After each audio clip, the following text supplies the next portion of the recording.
Et nous allons retourner dans la sujet que nous sommes en train de voir à propos de l'âge de la Odyssée. L'âge le plus mauvais.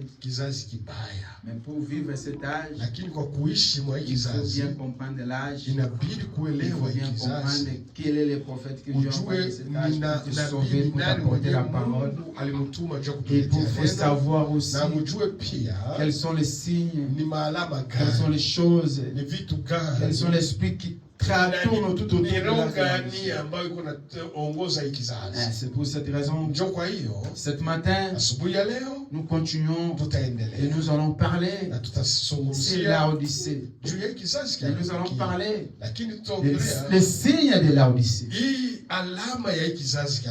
Les signes de Laodicée. Il y a les signes qui prouvent, il y a les signes qui montrent que réellement nous sommes à Laodicée. Il y a des choses qui se passent qui déterminent l'âge avec lequel nous sommes en train de vivre. Et donc cette matin, nous allons voir de Laodicée et les signes qui accompagnent l'âge de Laodicée. Les semaines qui viennent de passer, on a mis une base, une fondation à propos de prophètes que Dieu va envoyer dans cet âge de Laodicée. Que Dieu ne peut pas faire quelque chose sans toutefois révéler ça aux serviteurs qui sont des prophètes. Et à chaque âge, Dieu envoie un prophète pour venir annoncer, pour venir préparer, pour venir envisager aux enfants de Dieu, pour prévenir les enfants de Dieu ce qui va y arriver.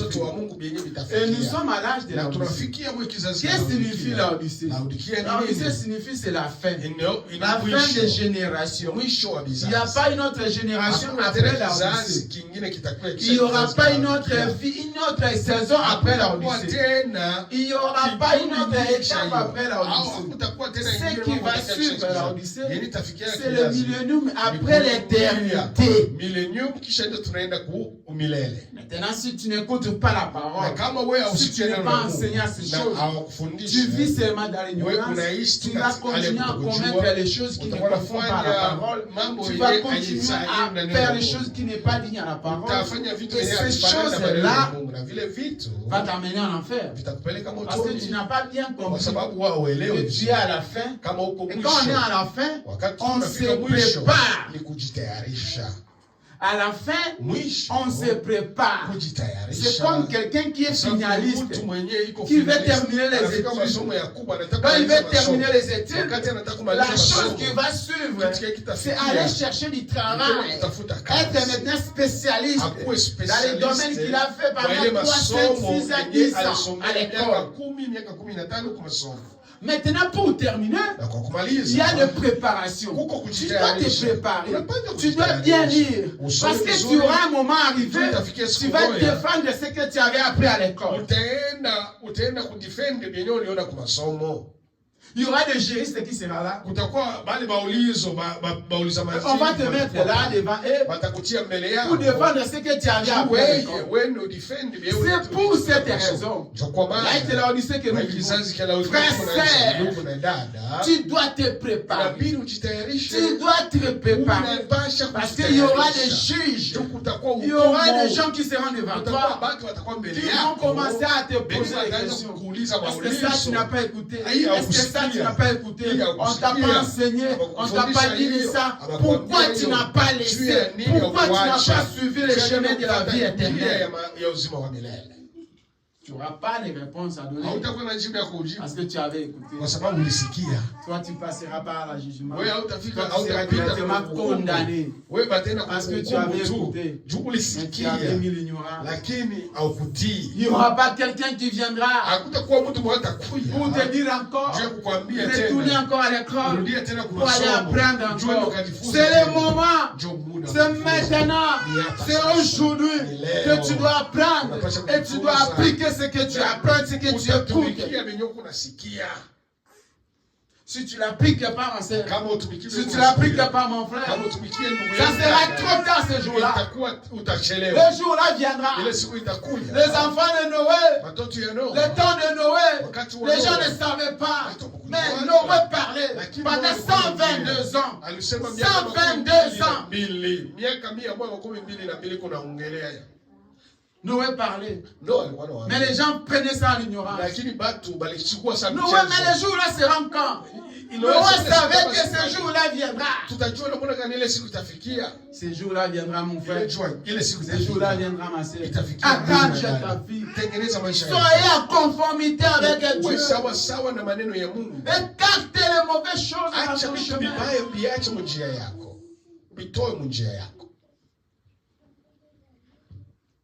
Tu n'es pas comme celui-là. Tu n'es pas comme celui-là. Mais maman, qui a son enfant dans la ventre. Mais si le maman meurt, on n'enterre pas avec ce bébé-là. Non, il faut que le bébé puisse sortir. Chacun va partir dans son chemin. Chacun doit y aller différemment.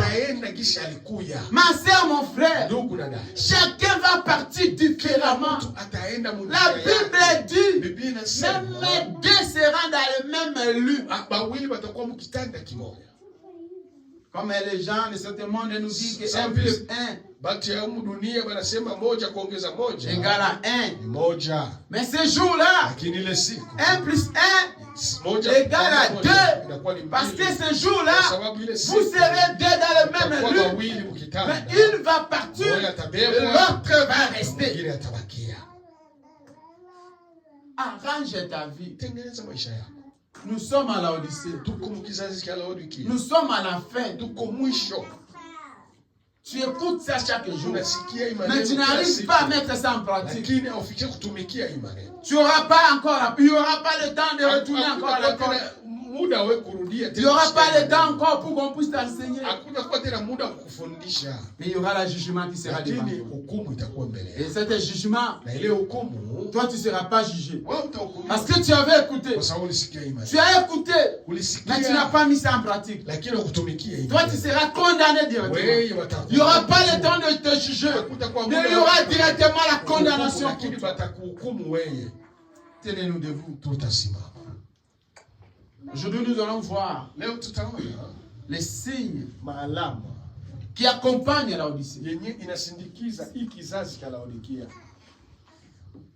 Tu ne peux pas avoir la foi. Tu ne peux pas être ferme dans ta foi si tu ne comprends pas l'âge que tu vis. Si tu ne comprends pas les événements qui vont passer dans l'âge que tu es en train de passer, si tu ne comprends pas que tu as l'Odyssée, l'âge de la fin, tu dois te préparer, tu dois mettre ta vie propre, dignement, pour que tu puisses recevoir le Christ quand il va retourner. Là, il va te retrouver. Que tu puisses lui dire que moi j'étais sur cette monde. Voilà, j'ai confié toute ma vie. Maintenant, j'ai besoin de la récompense de tout ce que je fais pour toi.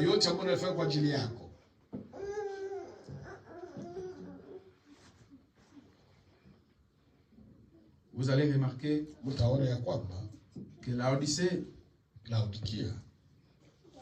comme c'est la fin, et tout ce qui concerne la Odyssée, ça s'écrit dans le livre de l'Apocalypse. Pourquoi l'Apocalypse? Parce que l'Apocalypse, c'est le dernier livre. Et c'est la fin de toute chose. Et comme la Odyssée, c'est la dernière âge. Tout ce qui concerne la Odyssée, dans la majorité, ça s'écrit dans le livre de l'Apocalypse. Ouvrez notre Bible dans le livre de l'Apocalypse. Apocalypse, chapitre 3, verset 14. Nous allons lire verset 14 jusqu'à verset 22. Et ce que la Bible nous dit. Dans le livre de l'Apocalypse. La Bible dit beaucoup de choses à travers l'Odyssée. Dans le livre de l'Apocalypse. Lisons. Nous lisons au nom du Seigneur Jésus-Christ. Écrit à l'ange de l'église de Laodicée. Écrit à l'âge. À l'âge, donc c'est cette génération. Écrit à l'âge de Laodicée. Ici, ils sont en train, la Bible dit écrire. Donc on est en train d'adresser dans l'âge de Laodicée. Et il n'était pas encore à Laodicée. Il voyait des choses qui vont arriver à Laodicée. Il est en train de t'adresser à toi qui vis maintenant à Laodicée. Alléluia. Frères et sœurs, nous avons le privilège, nous avons la grâce de voir ou d'être dans l'âge de Laodicée et de voir les choses que d'autres ont vues. Daniel, Jean, beaucoup, tous les apôtres ont vu. Mais ils nous ont écrit, voilà les choses qui vont arriver. Mais toi et moi aujourd'hui, nous voyons ça dans les yeux, ça accomplit. Mais tu n'as pas les yeux pour comprendre. Tes yeux sont fermés de comprendre la Odyssée. Tu vis dans l'ignorance. Tu vis encore dans la distraction. Alors que nous sommes à la Odyssée. La Odyssée, ce n'est pas le moment de distraction, ma soeur, mon frère. La Odyssée, c'est le moment de prière, de consacration. À tout moment, tout peut arriver. Les apôtres ici ont vu. Daniel a dit. Dieu a dit à Daniel, tu ne peux pas parler de ces choses. Mais Daniel a vu ça. Il voulait parler. Laissez cette livre fermée. Mais il y aura quelqu'un qui va venir. Laodicée. Continue, frère. Écrit à l'ange de l'église de Laodicée. Écrivez dans l'église de Laodicée. Voici ce que dit Amen, les témoins fidèles et véritables, le commencement de la création de Dieu. Je connais tes œuvres. Je sais que tu n'es ni froid ni brillant. Puisse tu être froid ou brillant, ainsi parce que tu es tiède et que tu n'es ni froid ni brillant, je te vomirai. Arrêtez-toi, frère.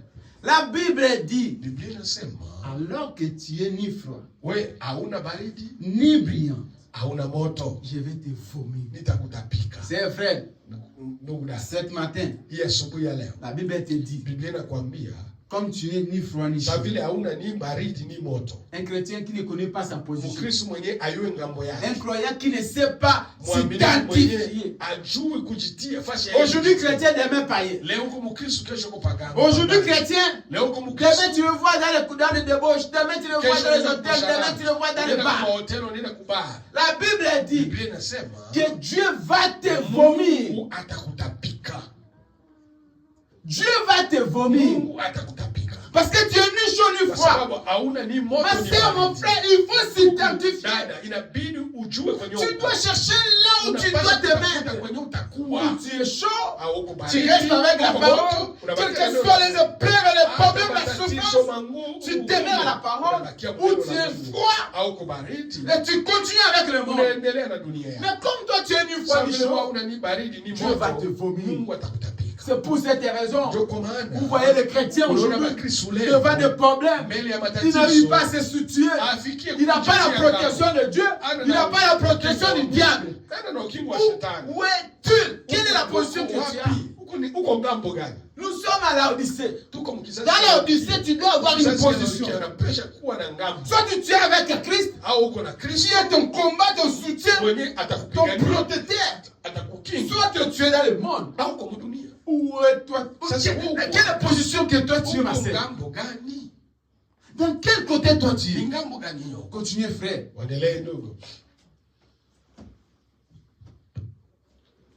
Verset 17. Parce que tu dis, je suis riche Je me suis enrichi et je n'ai besoin de rien. Frère, sœur. Ndugu dada. Parce que tu as l'argent. Kwa sababu kuna pesa. Parce que tu as une maison, tu as une petite voiture. Parce que tu commences à avoir des dollars. Et que tu as oublié Christ. Tu as oublié la parole de Dieu. Mais quand tu étais pauvre, tu cherchais Dieu.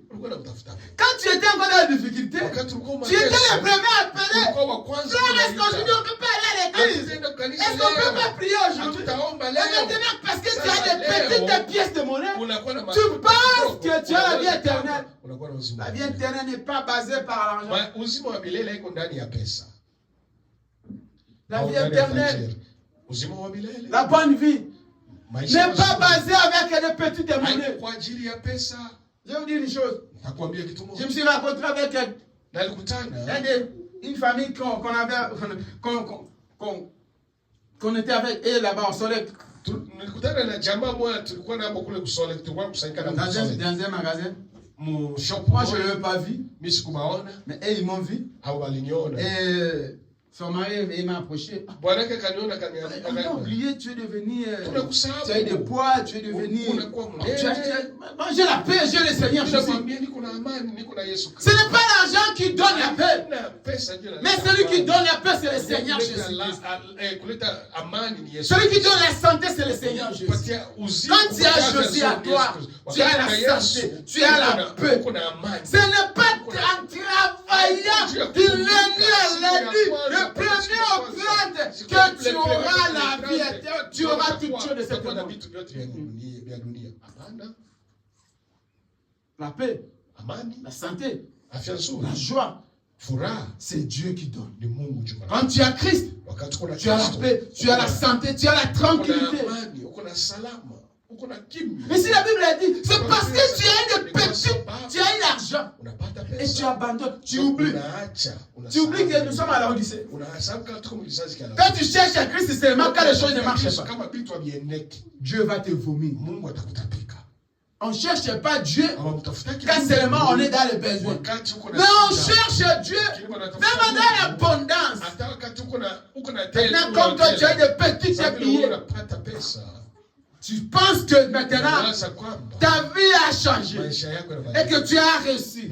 Tu n'as plus besoin de Christ. Tu n'as plus besoin de la parole. Tu n'as plus besoin de la prière. Tu n'as plus de... Dieu va te vomir. Continue, frère.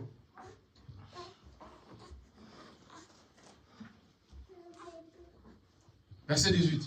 Tu ne sais pas que tu es malheureux. Malheureux. Misérable. Misérable, ma soeur. Pauvre. Pauvre que tu es. Aveugle. Aveugle que tu es. Ennemi. Zéro. La Bible dit, tu es malheureux. Ou quoi? Pauvre. Aveugle. Ni zéro. La poitrine là que tu tapes. Parce que tu as une petite voiture, tu as une petite maison. C'est mon frère. La Bible dit, tu es pauvre, malheureux, misérable. C'est zéro devant Dieu.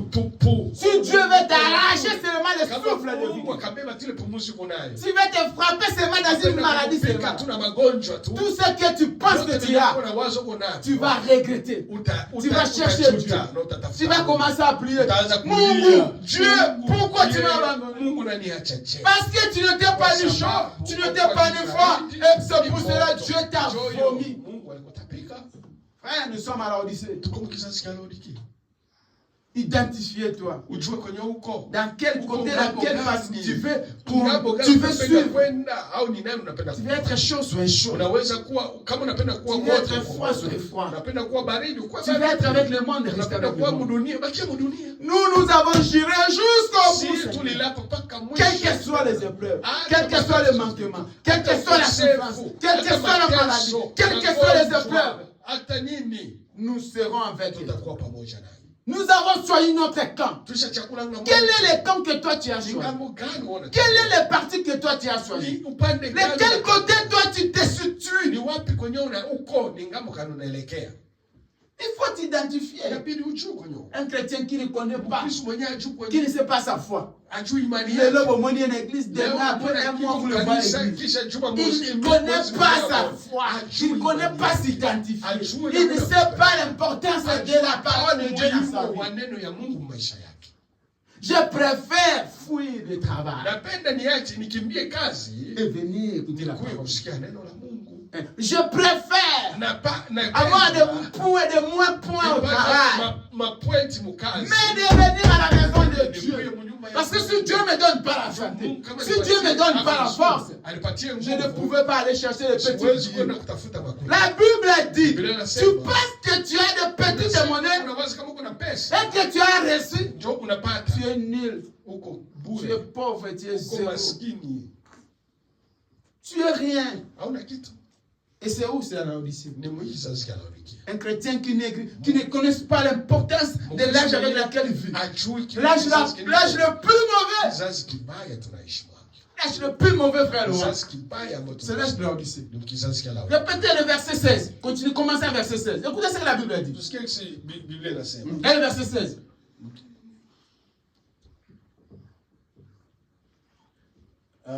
Parce que tu dis, je suis riche. Je me suis enrichi. Et je n'ai besoin de rien. Parce que tu ne sais pas que tu es malheureux, misérable, pauvre, aveugle et ni. Continue, frère. Je te conseille d'acheter de moi de l'or éprouvé par les faits, afin que tu deviennes riche, et des vêtements blancs, afin que tu sois vêtu, et que la bonté de ta nudité ne paraisse pas, et collier pour oindre les yeux, afin que tu vois. Moi, je reprends et je châtie tout ce que j'aime. Ayez donc des ailes et réponds-toi. Voici, je me tiens à la porte. Alléluia. Et je frappe. Si quelqu'un attend ma voix et ouvre la porte, j'entrerai chez lui. Je souperai avec lui et lui avec moi. Amen. C'est lui qui vaincra. Je le ferai asseoir avec moi sur mon trône, comme moi j'ai vaincu et je me suis assis avec mon Père sur son trône. Alléluia. Qu'est-ce celui qui a des oreilles? Alléluia. Attendre ce que l'Esprit dit. Alléluia. Amen. Que Dieu vous bénisse. Que celui qui a les oreilles, frère, sœur, si tu as les oreilles, tu n'es qu'à entendre. Et si tu as les cœurs de garder, tu n'es qu'à garder ça. Cette parole est pour toi, ma sœur. Cette parole est pour toi, mon frère. Ce matin, je te dis, si tu ouvres ton cœur, il va entrer. Et si tu as des oreilles d'écouter, ça sera mieux pour toi. Si tu as aussi le cœur de garder, ça sera une bonne chose. Les signes de la Laodicée.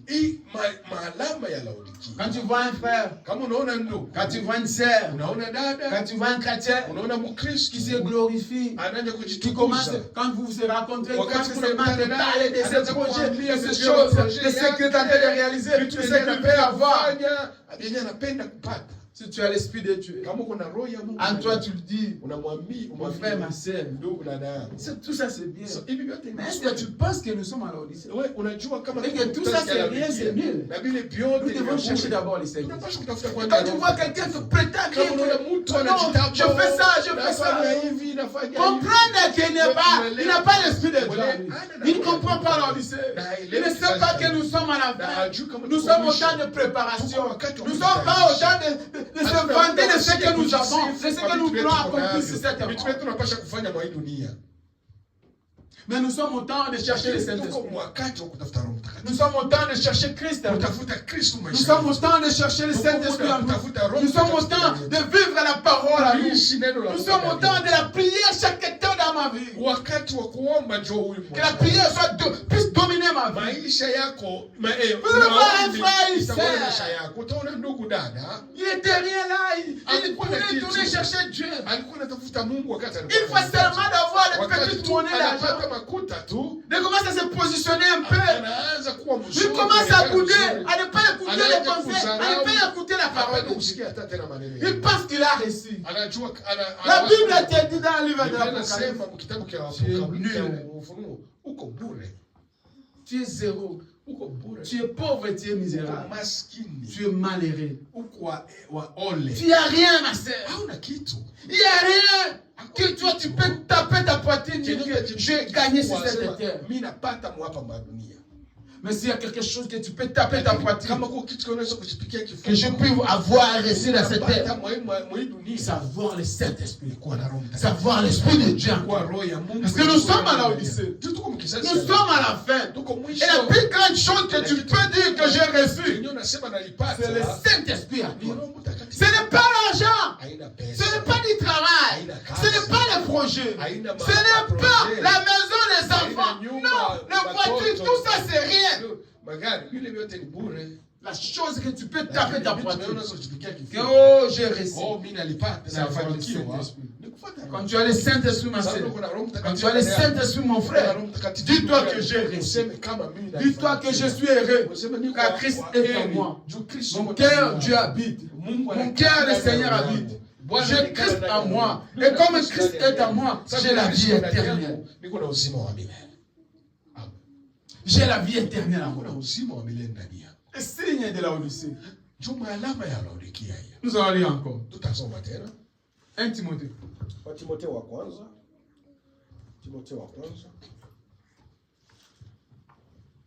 Un Timothée 4. Premier verset jusqu'à verset 2.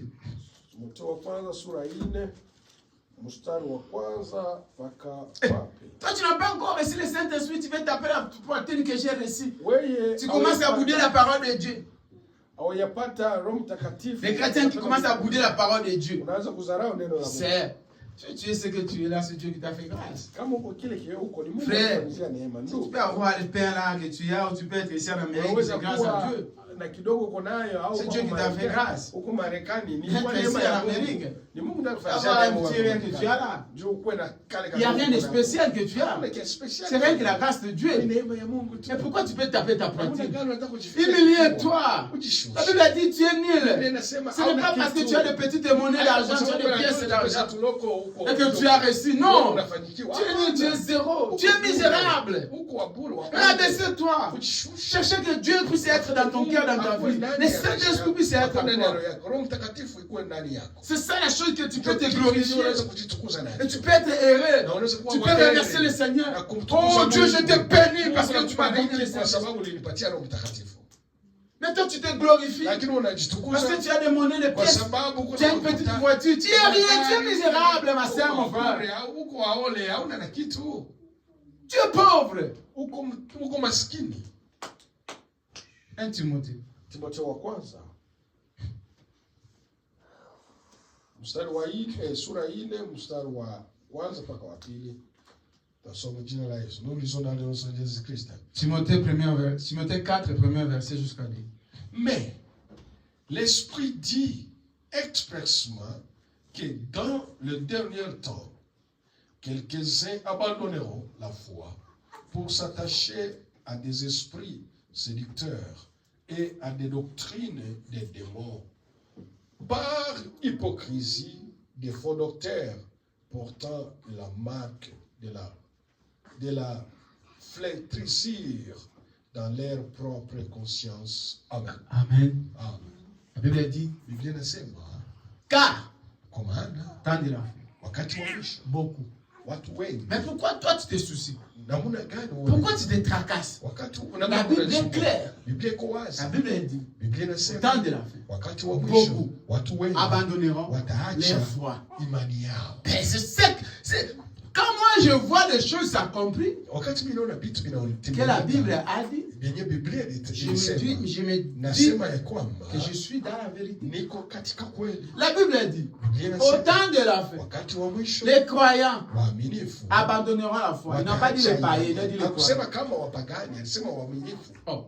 Il n'a pas dit les païens, la Bible a dit les croyants. Beaucoup entre vous abandonneront. Ils vont suivre l'argent. Ils vont suivre la popularité. Ils vont suivre les choses de ce monde. Maintenant, quand tu vois quelqu'un abandonne la foi, n'arrive plus, il n'est plus consacré, il est tout seulement consacré de l'argent. Il faut comprendre que cette parole s'accomplit dans sa vie. Il faut que la parole de Dieu soit accomplie. Et quand la parole de Dieu s'accomplit, toi tu dois te réjouir. Parce que Dieu est dans la vérité. Quand les Écritures s'accomplissent, parce que la parole de Dieu ne faillit jamais. Il faut que ça s'accomplisse. Ça ne peut pas s'accomplir dans les arbres, ni dans les oiseaux, ni dans les animaux. La parole de Dieu, ça s'accomplit seulement aux hommes et aux enfants de Dieu.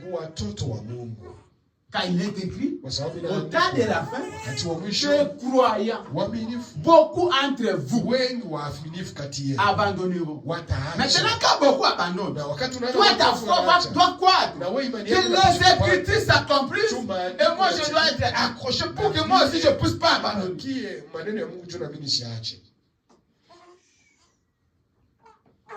Pour que moi aussi je ne puisse pas abandonner, je dois rester. Je dois être accroché. Ce sont les signes du temps de la fin. Ce sont les signes de la Odyssée. Au temps de la fin, beaucoup entre vous abandonneront. Ce sont les signes du temps de la fin. Les signes de la Odyssée qui doivent s'accomplir. Et quand les signes-là s'accomplissent, tu dois comprendre que ça c'est la Odyssée. Parce qu'il était écrit, entre vous, au milieu de vous, beaucoup vont abandonner. Et quand ces choses s'accomplissent, tu dois glorifier Dieu.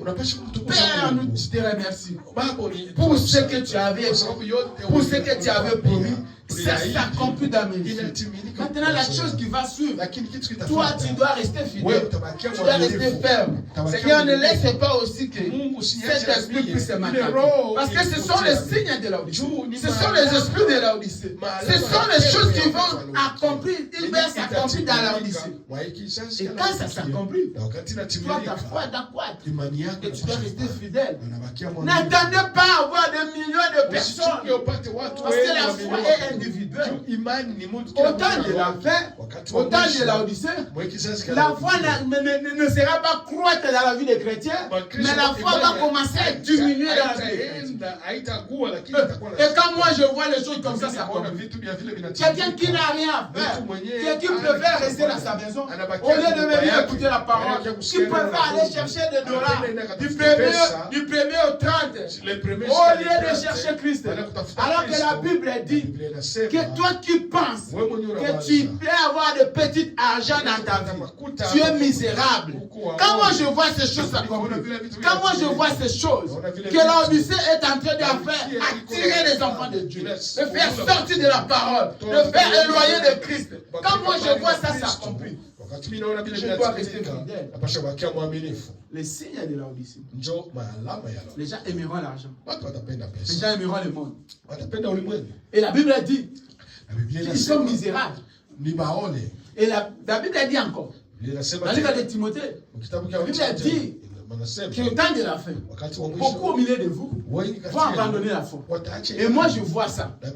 Beaucoup de milieu de nous, ils oublient, ils ont même abandonné. Ils ont oublié.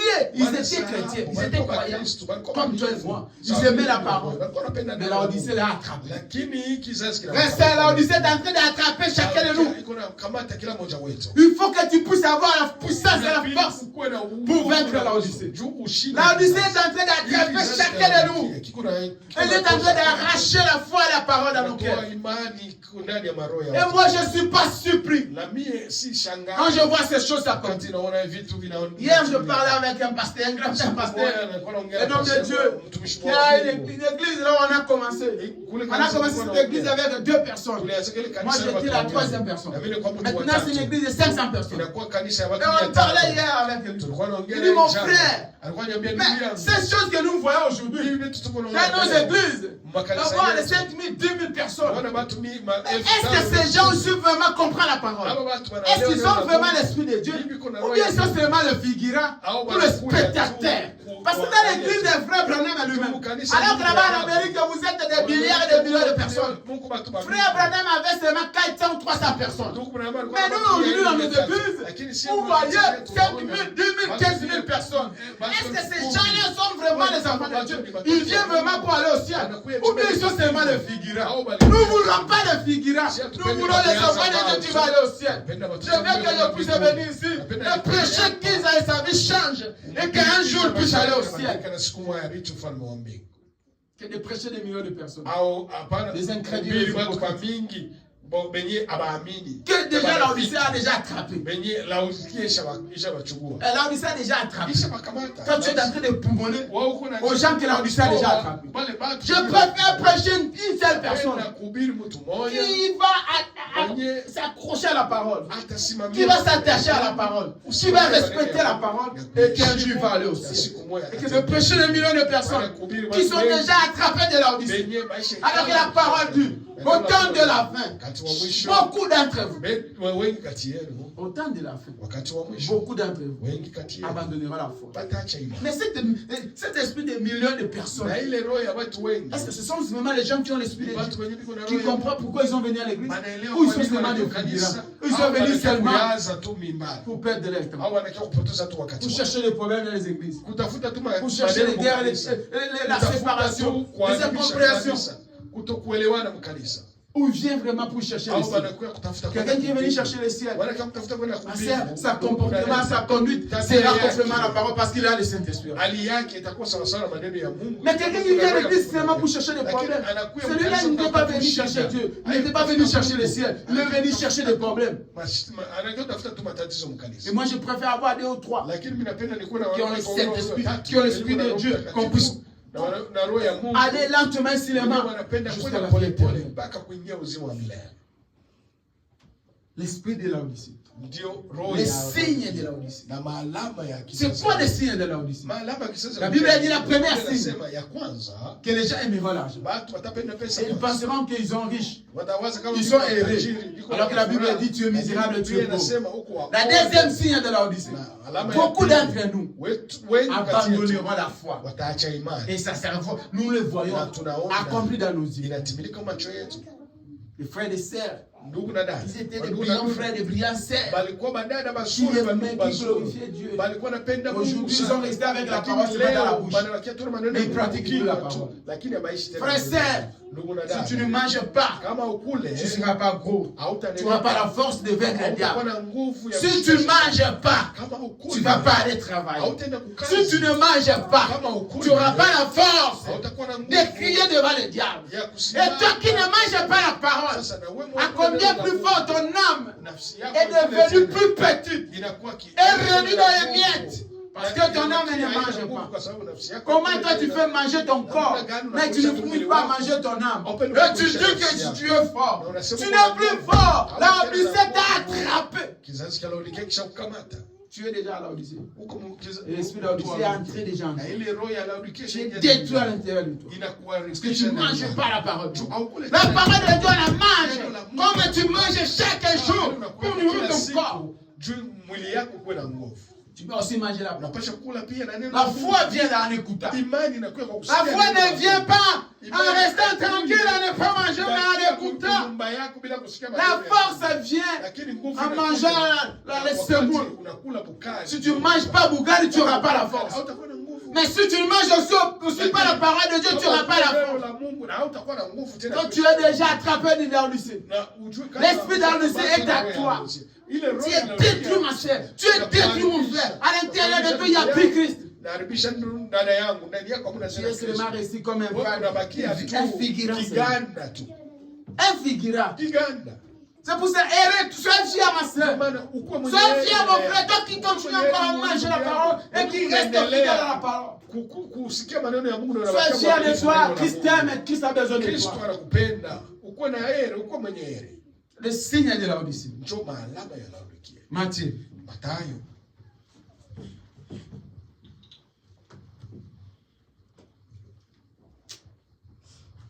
Matthieu 11.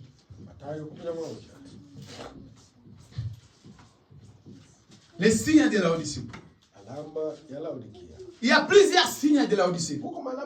Aujourd'hui, maintenant, le moment que nous vivons, les cœurs des gens sont venus mauvais. La haine et la jalousie et le sommet des gens. Je vais seulement que frère Laurent puisse être disparaître. Moi, je puisse la haine et la jalousie. C'est l'arme de la Odyssée. Des familles qui sont brisées. Des foyers n'en parlent même pas. L'homme qui veut tuer la femme.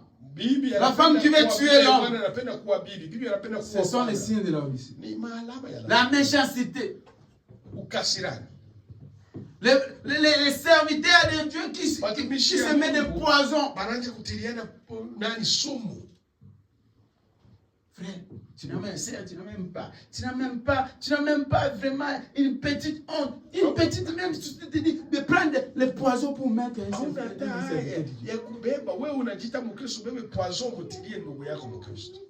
quel esprit? Prendre un poison. Toi qui es frère, sœur, tu prends un poison pour empoisonner ton frère, empoisonner ta sœur. La Odyssée. C'est l'âge que nous sommes. Celle qui prépare avec sa famille pour tuer son mari.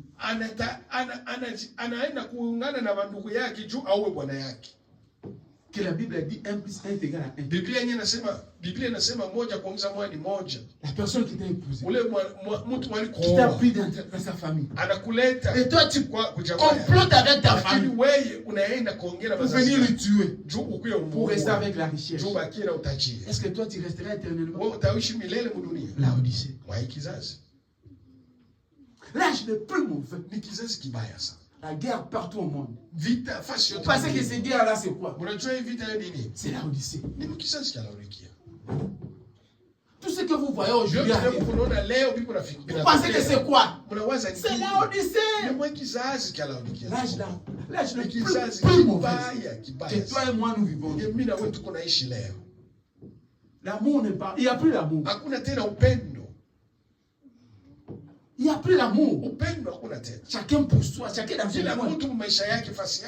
Le problème de frère Laurent n'appartient pas. Je n'ai rien à voir avec ce problème. Si Dieu me dit ce problème, frère, cherchez des solutions à tes problèmes. La Odyssée. Elle lui a dit qu'au temps de la fin, les gens n'auront plus l'amour, la Odyssée. Et toi, tu veux blaguer avec cet âge comme ça. Tu n'arrives pas à nourrir ton âme.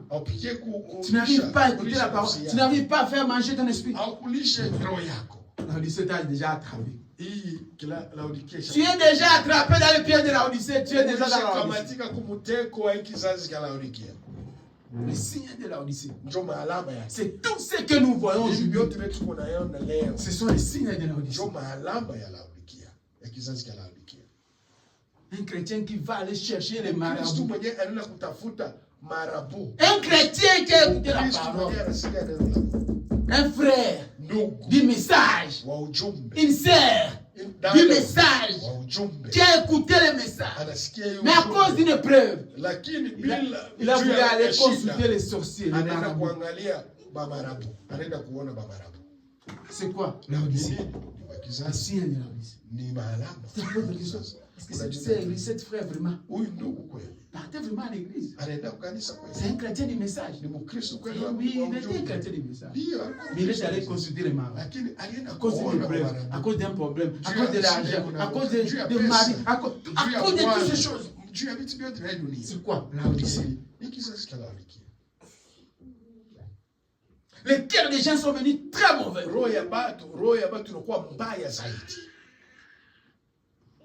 Tu vois seulement frère comme ça, tu dis, on peut faire quelque chose. Est-ce qu'on peut avoir quelque chose ensemble? Est-ce que je peux les confier quelque chose?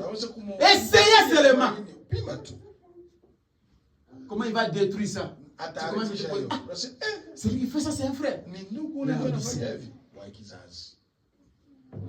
Pour son intérêt, il est prêt de te détruire. Il oublie même qu'elle écoute la parole. Les vrais détourneurs aujourd'hui, ce sont les frères. S'il y a des gens que tu ne peux pas faire confiance aujourd'hui, ce sont les frères. Ne restez pas derrière cette influence. Ce sont les mauvaises personnes aujourd'hui. Pourquoi? Les gens les plus dangereux aujourd'hui, frère. Plus dangereux. Il est prêt à te détruire. Toi, tu lui fais confiance comme frère, comme sœur. Mais c'est lui la première personne qui est prêt à te détruire. C'est quoi la Laodicée? Écoutez ce que la Bible dit. Lisons Matthieu 11. Matthieu 11, 12, 13. Chapitre 11, verset 12 jusqu'à 13. Depuis le temps de Jean-Baptiste jusqu'au présent, le royaume du ciel est forcé et ce sont les violents qui s'en parlent. Écoutez, arrêtez ton frère. La Bible dit, depuis le temps. Kuanzia wakati wa Yohana, l'Ancien Testament. Kuanzia wakati wa Agano la Kale. Depuis l'Ancien Testament. Wakati wa Agano la Kale jusqu'aujourd'hui. Mpaka leo. Aujourd'hui. Leo que nous parlons. La vie éternelle. Uzima wa milele. Le ciel mbinguni n'appartient pas aux fainéants. Haina kwa watu wenye wana nguvu.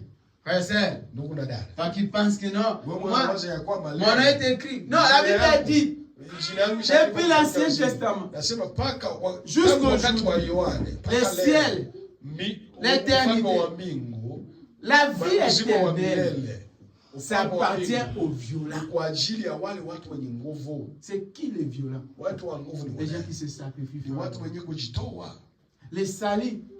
La vie éternelle, ce n'est pas quelque chose qui vient dans un plateau comme ça. Tu dois te battre, tu dois te sacrifier.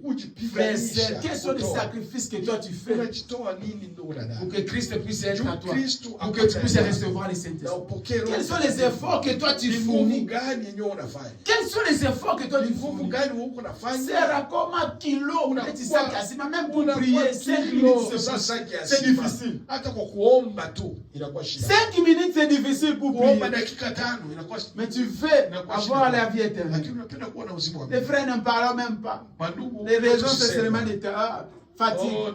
Mais Dieu savait. Quand tu étais venu ici, tu ne savais pas que tu vas travailler ici. Tu ne savais pas que la vie sera difficile. Mais c'est dans la difficulté qu'on connaît les enfants de Dieu. Joseph était dans la difficulté. Mais Joseph n'a pas renoncé. Moïse était dans la difficulté. Mais Moïse n'a pas renoncé. Ceux qui ont entré dans la terre promise, qui étaient les enfants d'Israël, ils étaient dans la difficulté. Ils combattaient chaque jour. Ils n'ont pas renoncé. Chacun comme chaque Abednego, ils étaient dans le fou. Ils n'ont pas renoncé. Mais c'est dans la difficulté. C'est dans les épreuves. On doit identifier réellement que tu es un enfant. Toi, tu n'arrives même pas à prier pendant 5 minutes. Et tu veux avoir la vie éternelle. La Bible a dit, le royaume des cieux est pour le violent. Ce n'est pas moi. C'est Matthieu qui dit. Le ciel, depuis les générations, ceux qui possèdent le ciel, ce sont les violents. Oh, l'église là, c'est trop loin. Quand tu veux que Dieu puisse venir dans ta maison, Dieu ne vient pas dans ta maison. Dieu, on le cherche. Si on t'avait dit que là-bas qui est loué là, on met $100 par heure à aller travailler, tu vas y aller, ça sera pas loin. Mais comme c'est pour Dieu, ça devient trop loin. Le ciel est pour le violent. Mais si tu veux entrer, il faut être violent. Quels sont les sacrifices que toi tu as fait pour que tu puisses avoir la vie éternelle? Quels sont les efforts que toi tu as fournis pour avoir les saluts? Oh, Dieu m'a connu. Dieu t'a connu. Oh, mon nom a été écrit dans le livre. Ton nom a écrit dans le livre de la vie. Judas aussi son nom a été écrit dans le livre de la vie. Il est arrivé un moment, son nom a été arraché dans le livre de la vie. Comme la Bible a dit, au temps de la fin, au temps du soir, au temps de la Odyssée que nous vivons, les gens aimeront l'argent plus que plus. Mais sache que tu es nul, tu es zéro, tu es misérable. Et comme la Bible a dit encore, que c'est au temps de la fin, au temps de la Odyssée que nous vivons, la foi ne sera plus dans le cœur. Et toi, tu n'as plus la foi. Tu ne peux pas entrer si tu n'es pas violent, ma soeur, mon frère. C'est la violence, c'est pas la violence. Que Dieu va voir ta motivation. Celui-ci mérite. C'est sacrifié. Il était violent. Il n'a pas arraché, il n'a pas abandonné. Le chrétien qui ne veut pas qu'on puisse me prêcher la parole de la vérité. Moi, j'ai la liberté de parler ce que Dieu me dit de parler. Je ne suis pas géré par quelqu'un. Parce que je n'ai pas un salaire de quelqu'un. Je ne suis pas redevable devant quelqu'un. Je suis redevable devant Dieu. Et ce que Dieu me dit de te dire, je te le dirai. Si ça ne te plaît pas, c'est ton problème. La vie éternelle, c'est pour les violents. C'est mon frère. Si tu n'es pas violent, même dans la prière, tu te sens fatigué, faible, mais tu te mets debout. Pendant une heure, tu es fou que le Créateur. Tu t'agenouilles, tu pries le Créateur. Pendant une heure, 2 heures. C'est ça les sacrifices. Quels sont ces sacrifices que toi tu fais? Une sœur qui peut faire, un frère qui peut faire une année. Une année vers le mois. Il ne sait même pas se sacrifier de ne pas manger pendant une journée pour chercher la face de Dieu. Jeûner, c'est tout un problème. Frère Alina Mugari, sœur Alina Mugari, il n'a pas le temps de jeûner. Tu penses que si tu jeûnes seulement une journée et que tu ne vas pas manger Mugari, tu vas manger Mugari. Sacrifie-toi pour Dieu. Quels sont les sacrifices que toi tu fais? Tu n'entreras pas comme ça, ma sœur. Le salut, le ciel et la Bible a dit, c'est pour les violents. Toi, tu n'es pas encore violent. Multipliez tes efforts. Cherchez la présence de Dieu dans ta vie. Sacrifiez-toi encore. Écoutez encore. Tout ce qui est éternel.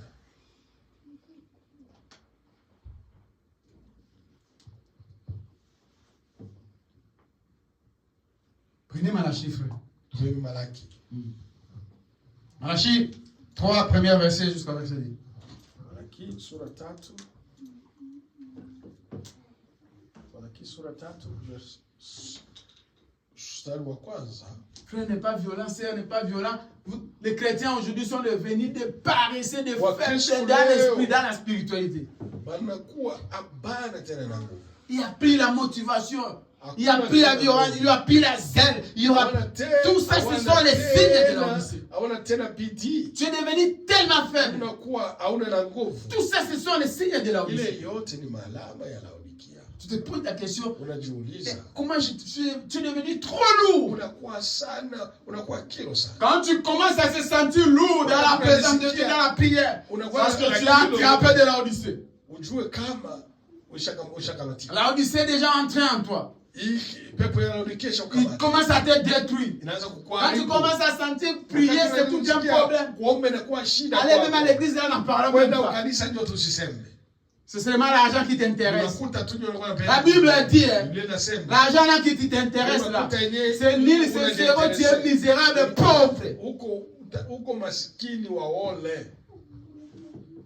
Je n'ai jamais vu un homme, moi, mère, et on l'enterre avec l'argent.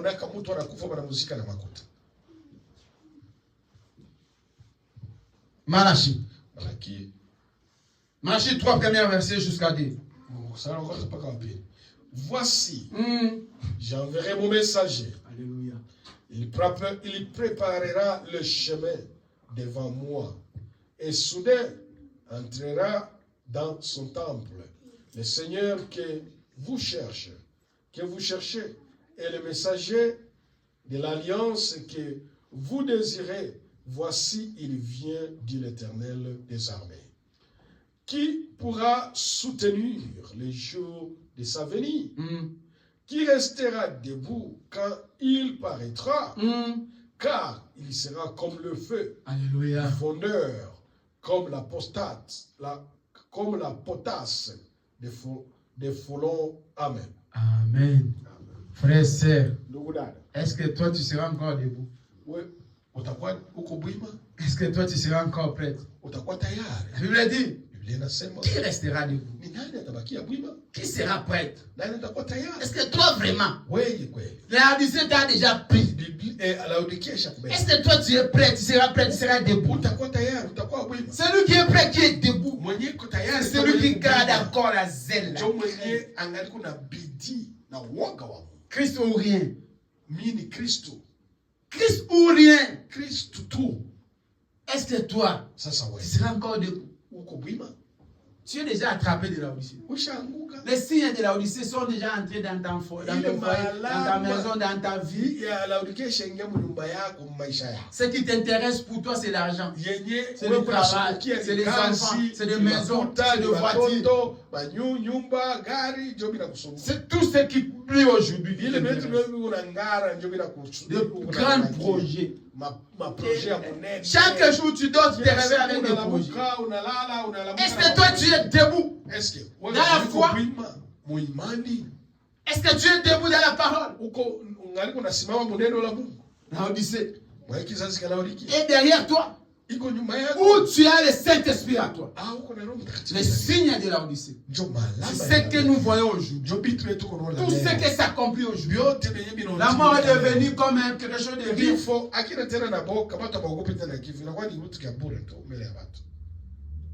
Avant la mort, c'était quelque chose de précieux. Mais aujourd'hui, la mort est devenue comme quelque chose de rien. Les gens sont habitués de la mort. Pourquoi? C'est la Odyssée. Les signes de la Odyssée. Il y a d'autres qui partent, qui n'auront pas le temps même de se préparer. Mais toi, Dieu t'a fait grâce. Tu écoutes cette parole. Est-ce que tu seras debout? Quand il viendra, il va te retrouver debout. Tu seras encore debout dans la foi. Tu seras encore debout dans la parole.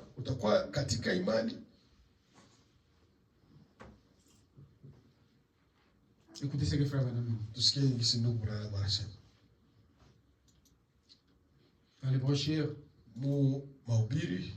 l'âge de la Odyssée, l'âge de l'église de la Odyssée, péché 1960. Qu'est-ce que frère Branham a dit?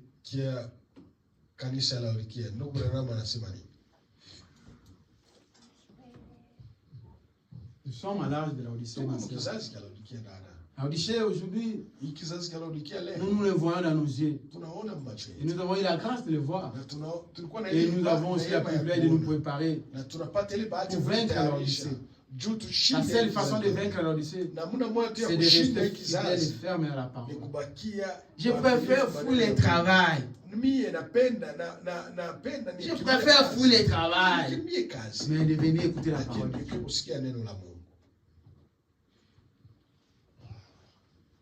Écoutez ce que Frère Branham a dit. Alors, elle alla à la recherche du Saint-Esprit et s'est mise à prier, comme le font aujourd'hui les églises. Ces grandes et belles églises, les organisations. Mais pendant qu'elle alla chercher l'huile, l'époux vient. C'est ainsi qu'elle essayait d'en avoir. Maintenant même, ces grandes églises, ces organisations, et elles tiennent des grandes réunions internationales pour cela dans deux églises organisées. Elles disent, nous devons revenir à la bénédiction de la Pentecôte. Il nous faut des dons de guérison divine dans l'église. Il nous faut des gens qui parlent la langue. Il nous faut des gens qui interprètent les langues. Il nous faut tous ces dons spirituels dans notre église. Et nous allons tenir des réunions et commencer cela. Ils y réunissent des conseillers et commençaient à faire de cela. Quand ils commençaient à faire, c'est alors que l'époux vient prendre ce qu'il avait de l'huile dans leur lampe et ils s'en vont. Alors, quand les autres arrivent, que se passe-t-il? Ils ont jeté dans les ténèbres du dehors.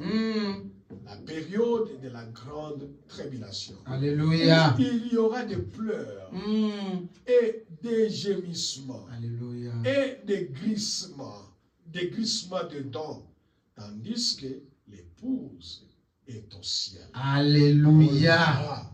Puis, à la fin de ces 3 ans et demi, il viendra comme Joseph et se fera connaître à ses frères. Alléluia. Et ils proclameront un ton de la